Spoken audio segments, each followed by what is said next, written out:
Good morning. This is the BLAINESWORLD webcast that can be found each week on Facebook, YouTube, and LinkedIn. You can also listen in on Spotify or Apple Podcasts. You get more information, listen to previous shows on our website, which is behind me, blainesworld.net. I'm your host, Blaine Greenfield, and I'm here in my Zoom studio in lovely downtown Fairview, North Carolina. Each week, we focus on positive news and information about people and organizations from Western North Carolina and throughout the country. And toward that end, it's my pleasure to introduce Bill McLaughlin, entertainment producer, among other things. And Bill, thanks for joining us. Great to be here. How's things in Asheville, by the way? Well, we're coming back. You got to come Yeah. on down because that's the big thing. Tourism. They got to get people to come back. So, hmm have you ever been to Asheville? No, I've been through North Carolina, but I've never been to Asheville. But of course, it was in the news a lot, so I've learned a lot about Asheville. Indeed. But anyway, you can also wave to all your fans and friends who are watching this in Asheville and Bucks County. You live in Will Bucks County do. now? Is that where you are? Yes, I'm in Morrisville, Bucks County, and just across from Trenton, New Jersey. So, My old stomping grounds. Used to love Bucks County. Bill mhm. McLaughlin is a comedy writer, producer, and performer. He spent 25 years in New York City and is a founding member of the Chicago City Lights, New York's longest running Chicago City Limits. thank you for the correction, longest Yeah. running sketch and improv comedy review. He has taught and coached improv comedy internationally and currently produces entertainment in the corporate and public sector. The question I always ask the first time I meet somebody on the air, at least, Bill, is as a kid, you grew up where? I grew up, well, I was born in Philadelphia, and then we moved out to the suburbs into Bucks County, the Ben Salem area of Bucks County, when I was about 6. And so that's where I grew up in Andalusia. It's an exotic place, Andalusia. And yeah, and I went to St. Charles Borromeo Catholic grade school and then Archbishop Ryan High School Catholic high school. And then I went to college, and then I went training, in Chicago and everything else. So, As a kid growing up, did you always know you wanted to be into comedy? yep, yep. Did you? Yeah, in fact, my uncle had he had a video camera back, well, it was a film camera back then, right? I guess the 8 millimeter films. And there's me at Christmas. Like, I knew when the camera was on. And even in grade school, I was a big fan of Soupy Sales. You remember Soupy? Love Soupy Sales. Yeah, yeah. Who doesn't love Soupy Sales? Bill, just to digress, that's the one and only dance I can do. I can do the mouse, you know. Do it in your house, yeah. Exactly. Oh, too cool. Me too. Same era. But Yeah. anyway, yes, I was a big fan of Soupy's. And for you young people out there, don't Soupy was a guy who had a kids show, and he was wild, and he did anything he wanted. It was pretty off the wall. So anyway, I in third grade, a nun let me do a Soupy sales show. Apparently, she was a fan, and she let me do a Soupy sales show. I got hit in the face with a pie and everything, and it was hysterical. And I knew then it's like, first of all, I can perform and I can put a show together, and this is great. And then my next big theater venture was the Christmas show in which I was Uncle Mistletoe, a very important character because Jack Frost and Santa Claus were not getting along, and there was not going to be a white Christmas. But Uncle Mistletoe came through, and he sang a song that patched everything up. And whew, I was a hero in fifth grade. So I Do was you have a Uncle record of Mistletoe. that? What? You have a record of that? A A copy record? of that? No, No, never the no, film. that's written. That's been gone for years. But I have to ask you a very personal question. So when you did Super Sales in third grade or fifth grade, whenever you did it, did Yeah, you also ask people to send in money? I got money. Yeah. No, remember No, that's no, how no, no, that's how he got in no. I did trouble. not ask. I know. He just, hey kids, put money. Right? Here's an interesting story though. I met Soupy in New York Wow. City years later. It was some sort of charity fundraiser, and I was entertaining there, and there were other people. Joan Rivers was there, a number of people. And I went up to Soupy and I said, Soupy, when I was in third grade, I did your show. A nun let me do your show in my class. He's like, really? Wow. He was so thrilled. He was like, that's great. He's like, yeah, some kid did my show. So So, you did Super Sales in third grade, Mistletoe in fifth. when was the first time you ever performed in a paid that somebody paid you to do comedy? Do you Oh, remember? wow. Paid gig had to be because I did community theater, I did Right. college performances, you don't get paid for it and all that. When I got to Chicago, um, we were doing Club Chicago City Limits. I guess the first time I got paid was when we started to pay each other after shows at Chicago City Limits, sometimes back in the late 70s, early 80s. So that's Paid that. each other. Because I'm looking, I don't see in the background, I don't see a framed $10 bill or $1 bill. The first time you ever got paid to do comedy. We don't have. I spent it. Again, I'm not going to hang on to that. So talk about that. So then you eventually got to Chicago, and that's when you started doing comedy Yeah, on a more well, regular basis. I went to Chicago to study theater because I had been in plays and I knew I liked comedy and all that, but I also liked being in, I did Shakespearean plays, I did melodramas. Those were very funny. That was comedy as well. But I went there and my teachers at Bucks had been students and had been studying in theater in Chicago, and they recommended Chicago as a place to go. So I got there and I immediately got into a play called The Wooden Bowl. It was an original play. I played a young Jewish guy who was questioning his faith, and my name was Jay. And there was this guy who was a rabbi, and he was perfect. He had a long gray beard, excellent. He was Italian, so there's this little Irish Catholic guy and an Italian guy playing a rabbi and a young Jew, and the cast, and they loved us. We were so wonderful. We did such a great job. But then my sister suggested that I see a show. There was an improv show at a place called Sylvester's Pub, little place, and she said, there was in this trade paper, and they're looking for people. There's auditions. So I went to the show, and that was it. I saw improv for the first time. I said, "That's me. I know I can do that because that's who I've been all my life. Naturally, off the wall, free association, whatever. I didn't know I was doing improv. I was just being funny. But I saw this. You could be anybody. You don't have to be tall, dark, and handsome. You don't have to be the rugged-looking cowboy type. You don't E- have. even You could. though, even though, if I can interrupt you, that is you though. Tall, dark, and handsome, Oh, rugged. yeah, I'm looking at you. Yeah. it's just the lighting. But anyway, um, so I realized you could be all these different characters, and there were all these different things that you could do. So I talked to the director afterwards, and I even remember his name, Joe Baker. And he said, "Oh, all right, call me tomorrow." So I called him the next day. He says, "Well, the group broke up." So, but there's this guy who was in the group, is putting another group together, and his name is George Tedisco. Give him a call. So I called George out of the blue. He's like, "Oh yeah, yeah, we're gonna be auditioning people at this church. Come on by. We're in the basement."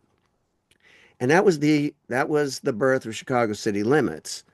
And I and about four or five other people were there, and that was the original company. And only one member of that company, a woman by the name of Carol Schindler, made it to New York. So it was just she and I were the only two original ones, and we had replacements with us in New York City. So so we started in Chicago, and then the director George, who put the group together, was originally from Brooklyn, and he wanted to get out of Chicago because Second City would pick things Sure. apart. Right. And I studied at Second City with Del Close. Del Close was, the guru of improv, and it was great. I learned so much there. I learned about being more focused and about, how to listen and connect with people and really, be part of the ensemble and know how to fit and ride that wave with everybody else, which was a great, great experience. And and then we moved to New York and we established our theater for a while. And but eventually, what happened was George passed away in like 1982 or something like that. And I didn't like what was going on in the group. There was like a little clique, and groups can get poisoned after a while. And I left them, and I wound up with the funniest group in New York City at the time, the First Amendment Improv Company. And the woman who ran it was she was kind of a nutso person. She was very all over the wall, but she knew talent. And her name was Barbara Contardi. And she may have been disorganized and kind of crazy, but she knew talent. And it was amazing. I just remember audiences slack-jawed at the end of the night, like, how did you do that? And if you weren't in an improv that was on stage, you were in the wings watching because you didn't want to miss anything. It was always magic. It was always amazing. Now, So, in terms of getting in improv, and then we'll talk about the other stuff you do, did you, aside, you would take courses? Is that it occasionally, or this was before YouTube? There was no YouTube then. So no. how do you learn improv? Well, at the Second City workshops. Oh, the So workshops, when I yeah. was in Chicago, I got in the workshops. I was part of Del Close's original experiments in long form improv, which is very popular now. And and I met all sorts of people who were doing improv, all these different groups. So that was where I trained. And then in 1979, 80, uh, we moved to New York City. And once I was in New York City, I was just with the group. We did have oh, an original member of the Compass Players in Second City come. I can't remember his name right now, but he did some workshops with us and stuff like that. But we were always workshopping ourselves and training ourselves. And then I began teaching. We did a theater festival in Muncie, Indiana, Ball State University. They have a national theater convention, and we taught and performed there. And then when I got to New York, I taught in the workshops, and I realized how much I enjoyed it. And so, besides performing and teaching was great.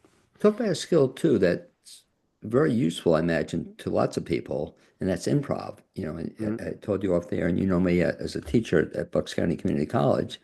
But I imagine if you have good improv skills, they're transferable to just almost about anything you do. Would you say that's true? Well, what it does, and especially, I mean, corporate people that I've taught and worked with, it opens them up to being able to, first of all, pay attention to everything in the moment that you can exploit or use when you're communicating with people. There's a lot going on. When you're doing improv, you're being handed gifts all the time. Somebody says something, you can respond, but your job is also to add to that. And everything that's happening is a gift. If you're up in your own world, you look awful. And that's what happens when people in a meeting or something, if you're worried about yourself and what's happening. And I told people, I used to coach people for public speaking. I say, look, you're the expert. And you might be talking to a room full of people, but you're only talking to one person. That's exactly how you approach it. You're explaining what you know. You just pretend you're sitting in a bar, like, no, let me tell you how this works. And you're there. You're there with them, and they know that you're talking to them directly. You're not talking at them, you're talking to them. And the thing with improv is it's a level of awareness, knowing what's going on, listening to what's happening around you, and just playing to the height of your intelligence, which was something that Dell would say. Right? Whatever you need to deal with, play to the height of your intelligence. You're a smart person. Let your brain take care of you. Don't don't tell it no. Tell it yes. In thinking this, it also seems to be a terrific skill, not only in teaching as a teacher, but also in relationships too. I could just see you almost being a relationship coach, teaching somebody to have a relationship by forcing them to listen to the other person, as opposed to talking to them. I've never thought of doing that, but that's No, I'm saying this, as you're it talking would about be, it, yeah. I Yeah. remember I was married, got divorced, remarried now, but when I was in that in between period, boy, could I have used you as a coach, in terms of communicating with women or communicating members of the opposite sex. Yeah. What a skill you could help people with. Well, it's a funny thing that I discovered. I didn't realize about myself, but I would be with people I didn't know or in a setting, and I never had trouble with the conversation. There would be something that would key in, and I would talk to somebody knowing that I could continue to talk to someone. I'm not worried about coming up with what to say. I connect with someone in the moment, and the conversation just takes care of itself. And yeah, I'd always be able to communicate with people in any kind of setting. When we're doing corporate work, I have to deal with corporate executives, and I bring it down to a human level. I'm not worried about what your budget is or what your priorities are, what message you're getting across. It's like, all right, let's see how we can do this together. We're just working this out. Don't worry about it. We're smart people. We'll figure it out. I All right. imagine And it'd be a great skill, Bill. You could also help people with would be politicians. I don't know if you've ever worked with politicians, but wouldn't it be great if they could learn how to problem solve and communicate with other people in an open, friendly, receptive manner? yeah, and instead of being an act. Right, right, Yeah, don't be exactly. an act. Don't be a public relations act.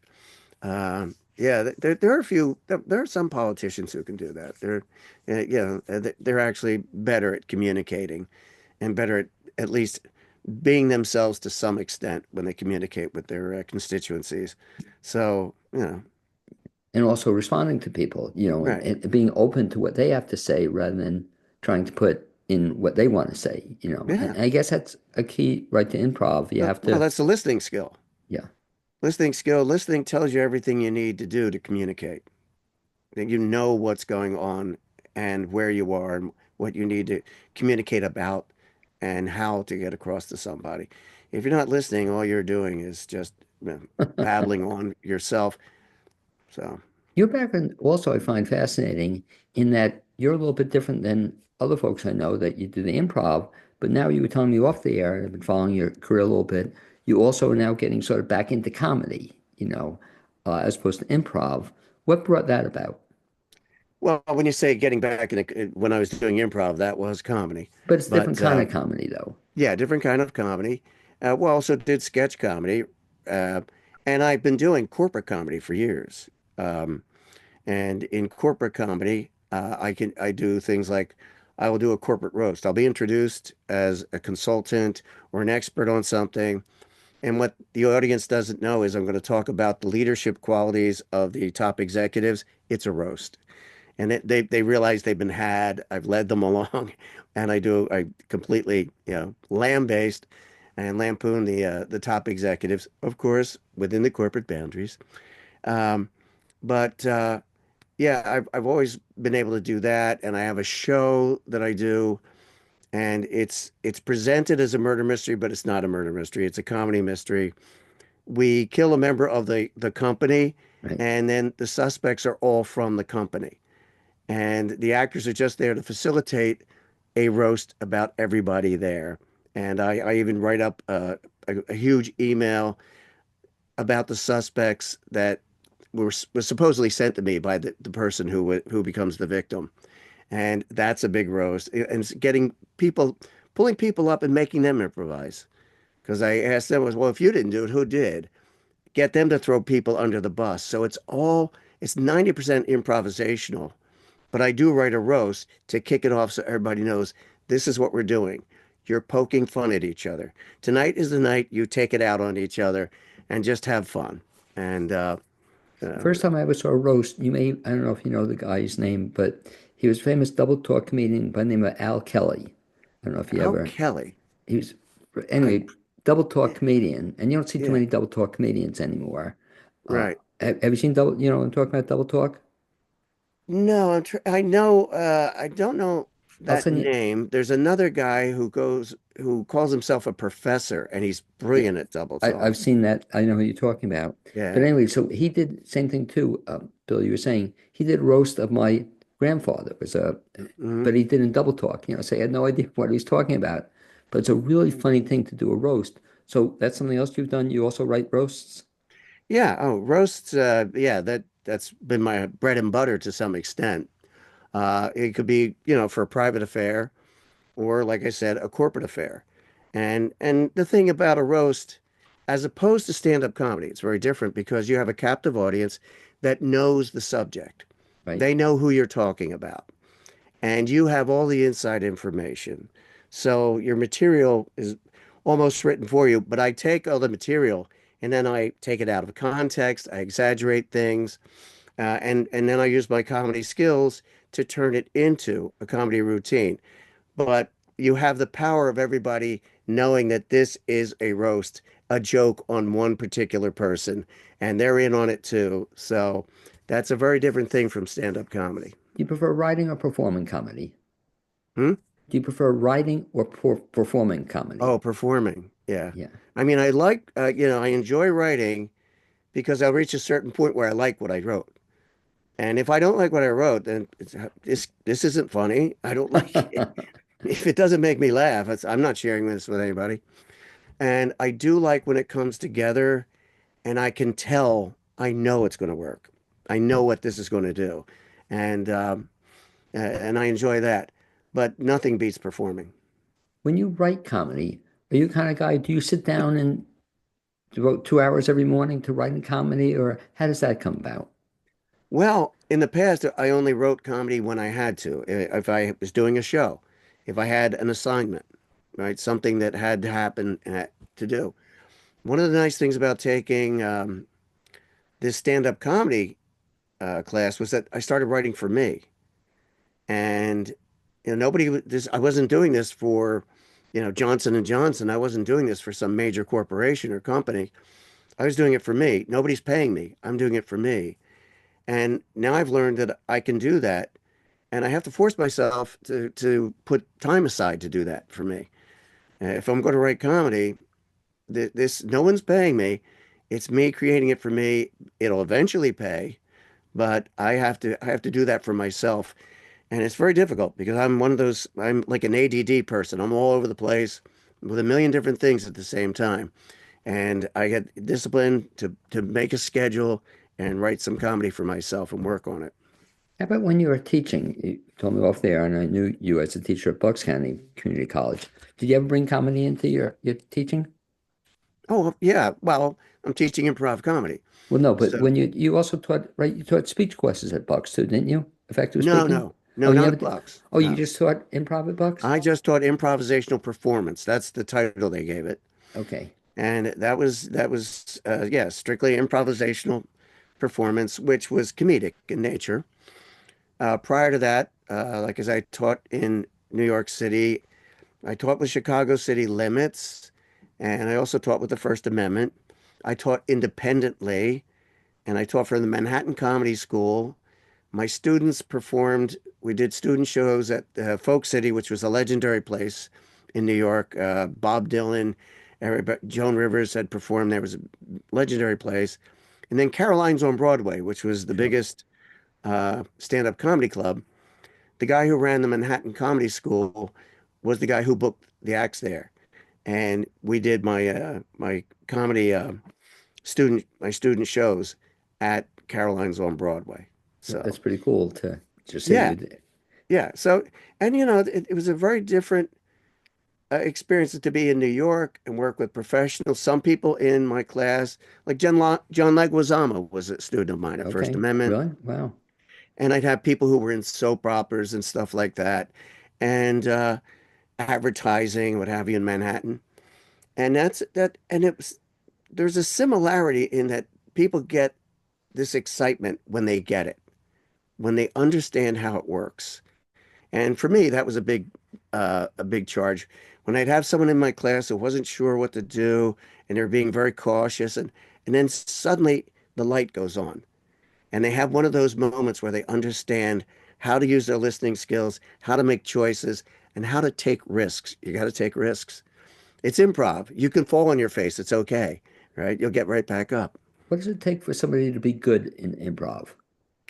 Well, first of all, to be fearless, like I said, you have to take risks. So you have to be able to go out there and say, I'm totally listening, and I'm not questioning myself or anybody else right now.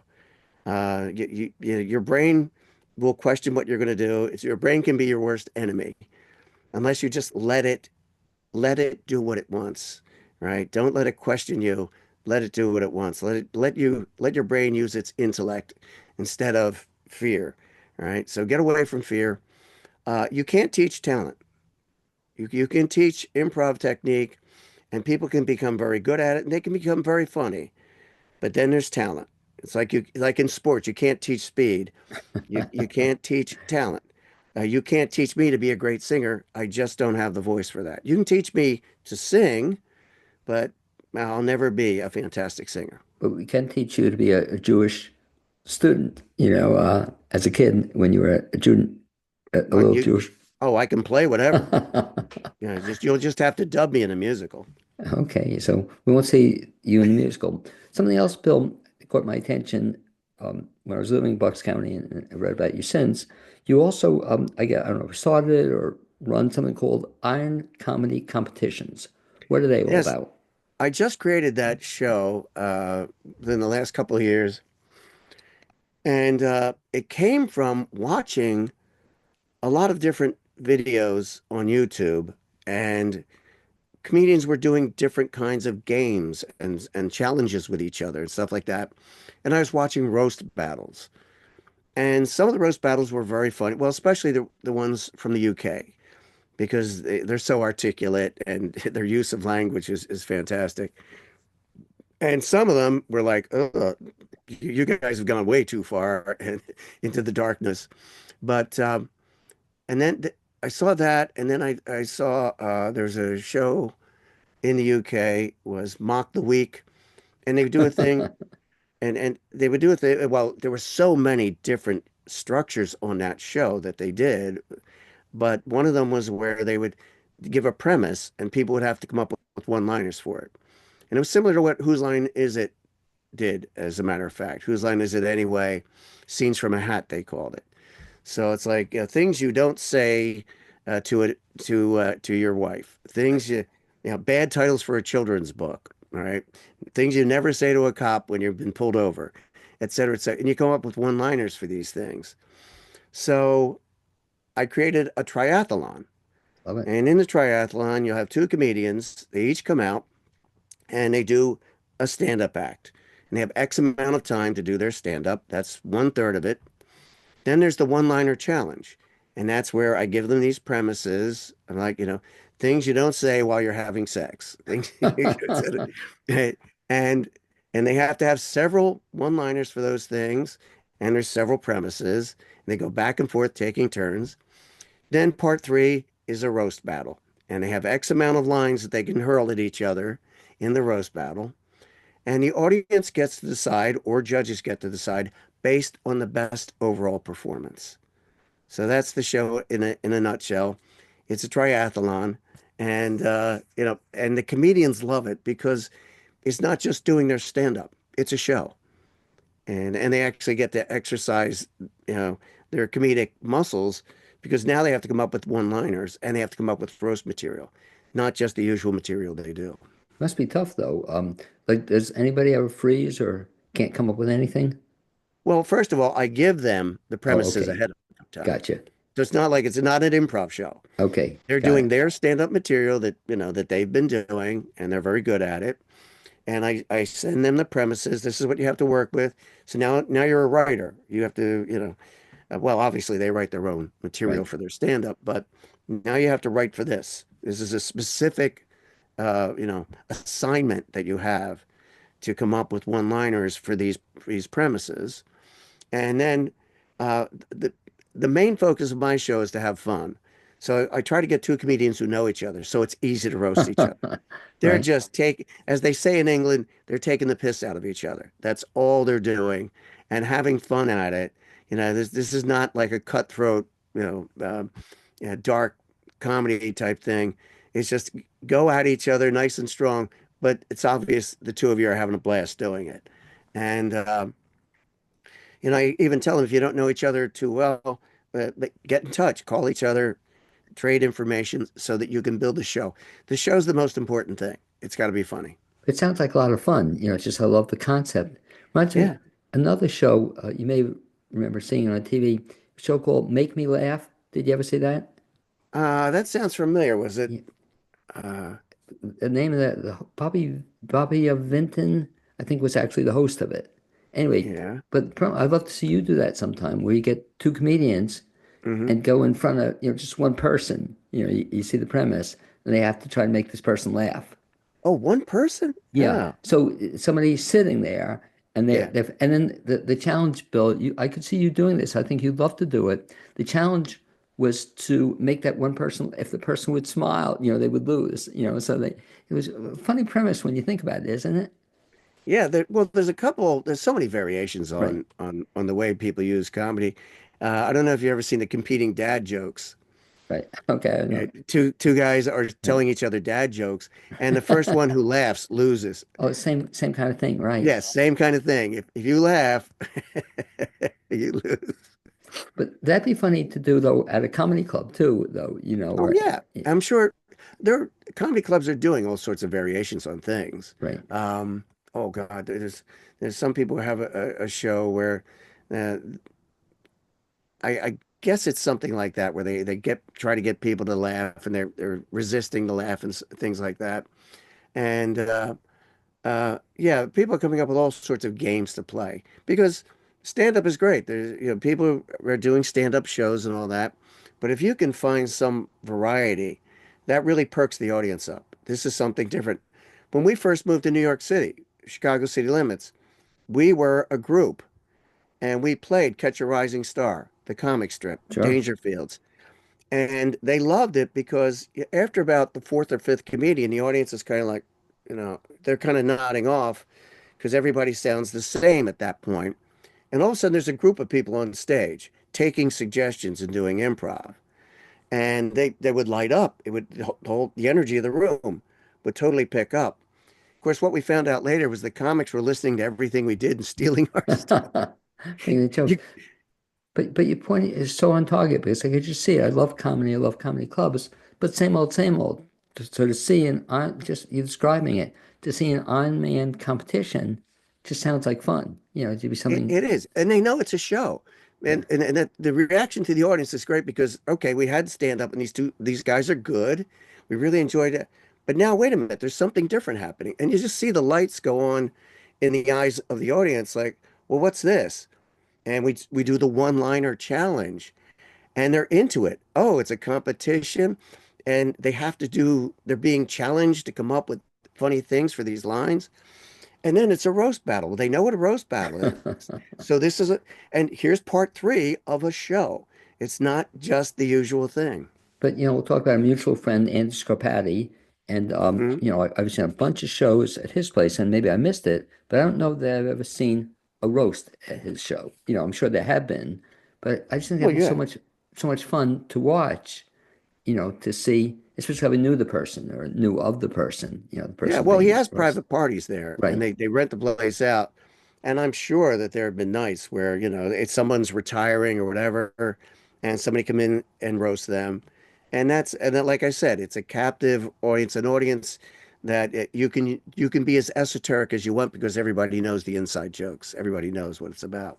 And name's escaping me, but years ago I heard a comedian from Andy's place, and he roasted me, but the premise was great. It was a party, and nobody knew who he was.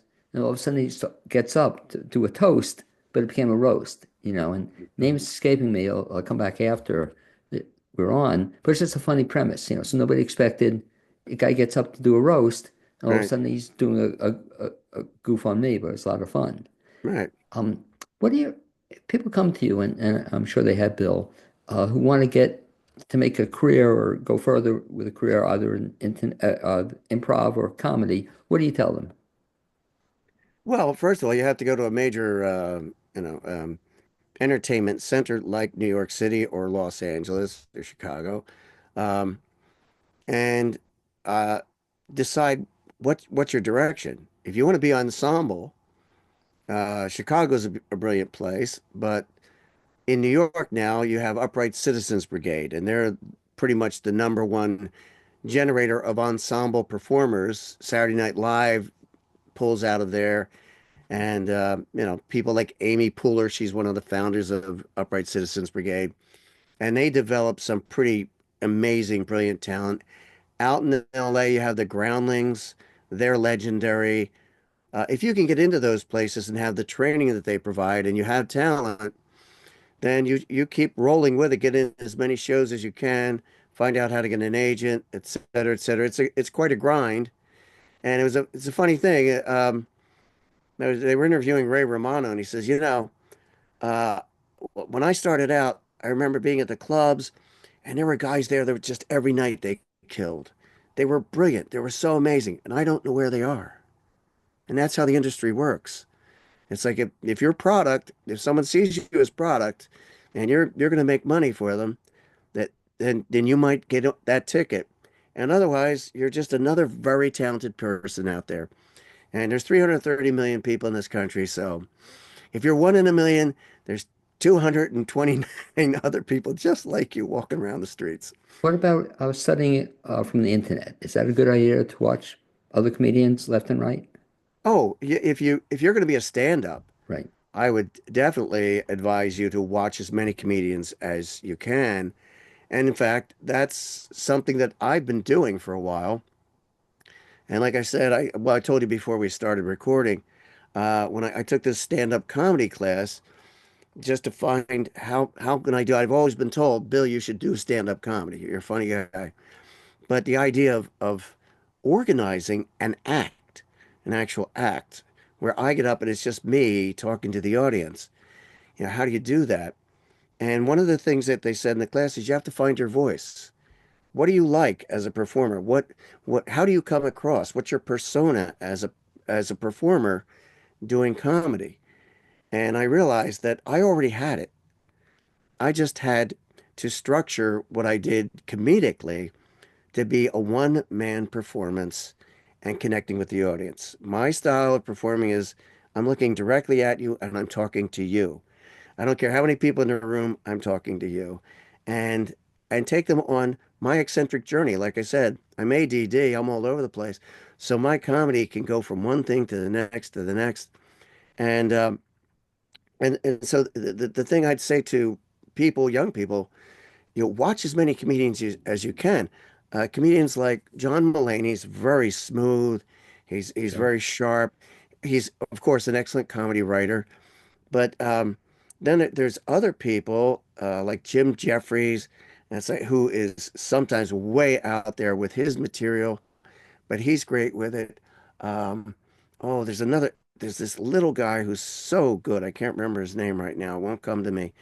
But Pat Oswald. Oh yeah, And he's sure. probably one of my favorite now because he's so real. He just comes across as whatever he's talking about is what he actually really felt.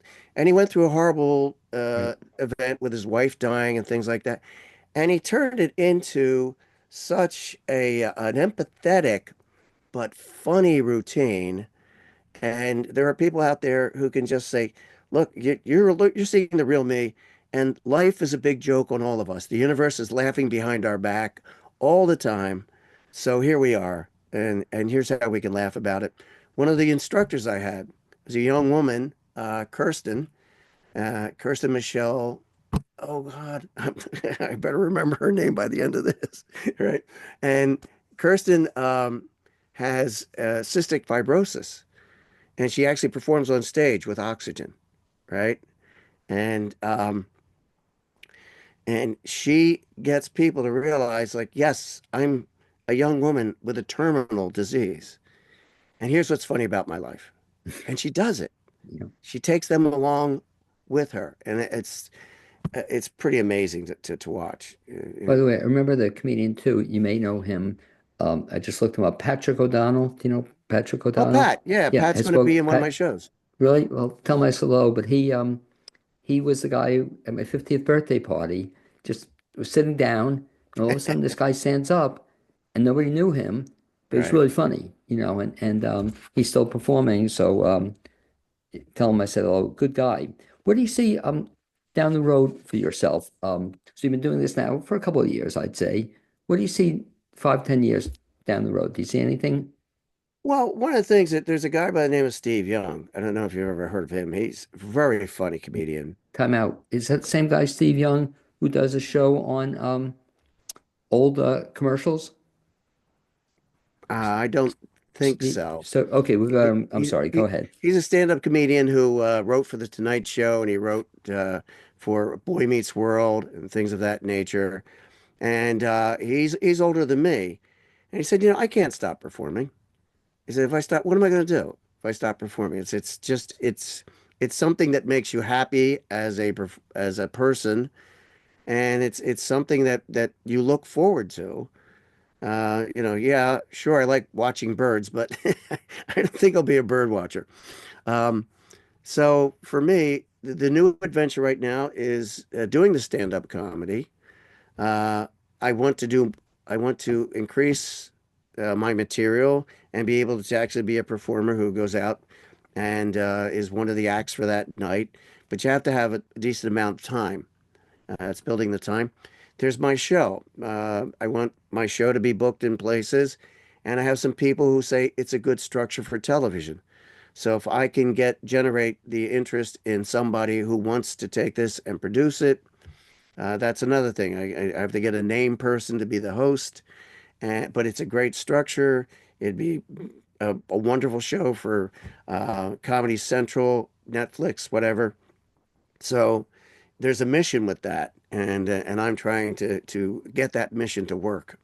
And I think I'll send you the clip on it. You mentioning names. And Steve Young, I'm pretty sure it's the same guy.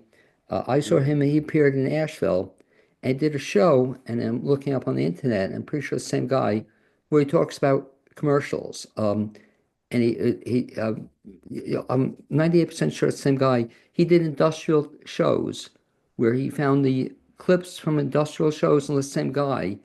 And Mhm. how funny, they were industrial shows, they were very professional shows, so like Off Broadway productions. Right. And he put all these together. I'll look up, see if it's the same guy. Could be, maybe not. Mhm. But anyway, if folks want to find out more about you, if they want to Mhm. see you perform, if they want to take a course sometime with you, what's the best way to find out about Bill McLaughlin? There's my website, and it's www.ironcomic.com. The word iron comic.com. All right. So, That's the best way to uh, get in touch with you? yeah, you can find my website, get in touch with me. And the industrials you're talking about in the 90s, Right, my writing partner, Joe Purse. Joe's one of the most brilliant comics ever. He does a Rat Pack show with a couple of right, other guys now. But that's when corporations were throwing money right. around, like they were printing it. And we were in San Francisco, Las Vegas, New Orleans, Rome, Italy, the Bahamas. They were sending us everywhere. And it was these industrials that had huge budgets. Right, right, And we're backstage. There's a crew, there's the stage manager, we've got a makeup artist, we've got costumes. And we would write these shows. They'd pay us a bomb to write these shows. And they loved it because we were the New York quality comic performers coming in and doing a funny show, but of course it's industrial. So it's a funny show that has the message they want for right. this year for their sales to beat things or Right. to introduce people to their new products or their new technology or whatever. But you had to make it funny and light. And we got away with murder. We could make fun of people. We were playing characters that were ridiculous, and we would say things about the executives, and they thought it was hysterical because you're the court jester and they're the king, And and they know it. the incredible thing about these shows too, they spend all this money and the show would only do one or two performances, Hmm. And anyway, so I'll do the clip. I actually interviewed him for a webcast, and I'll send you the clip. You'll get a kick out of it. It could be a different Steve Young. We'll see. But anyway, Bill, I'd like to thank you for being my guest on this edition of Blaine's World webcast. I'd like to say hopefully we'll actually next time in Bucks County maybe even get into meet you in person. People Yeah. Do you people come up still very do. often? No, not often. I used to live in Bucks County, but I haven't Right. lived there for 15 years. Anyway, thanks for being my guest. I'd also like to thank my producer, Cappy DeSetti. Like I said, I look forward to someday actually meeting you in person, Bill. That'd be great. Yeah. Well, come on up. Okay, thanks, man. Speak to you soon. Right.